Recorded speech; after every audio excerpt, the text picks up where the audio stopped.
Hi, this is Greg McRae, CEO of the Foundation Group, and this is part 7 of our Starting a Nonprofit series, Executive Compensation. When many people think of nonprofits, they immediately envision a volunteer-run organization. And that might be true of the organization you're setting up, but just as likely, your organization may need to hire people in order to accomplish its mission. Maybe it's you or someone else that's going to be working for pay, but one thing is for certain, it's absolutely essential that compensation be set up properly.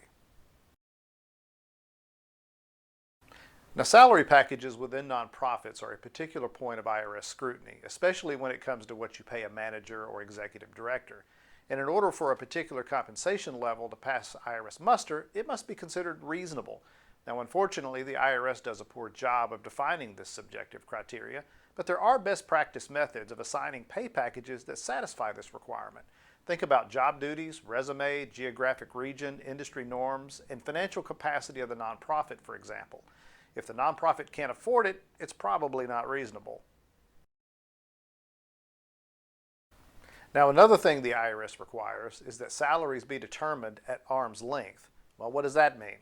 If you're hiring an outsider, someone with no other role or direct connection to the nonprofit, this arm's length concept is probably satisfied already. The issue is when you have an insider, say a board member, who's also going to be paid as an employee.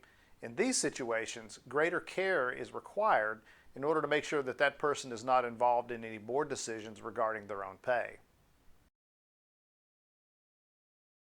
Now, one more criteria point involves private foundations only.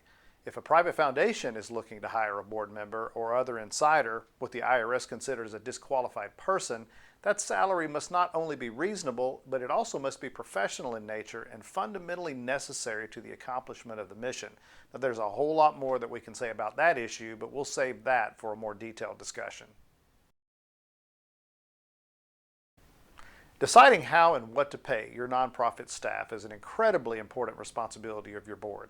And this is particularly true when it comes to executive compensation, and elevated even higher when potential conflict of interest exists.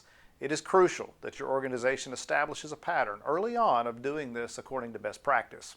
For more information, see our companion article and others like it on our website at www.501c3.org. Thanks, and we'll see you next time.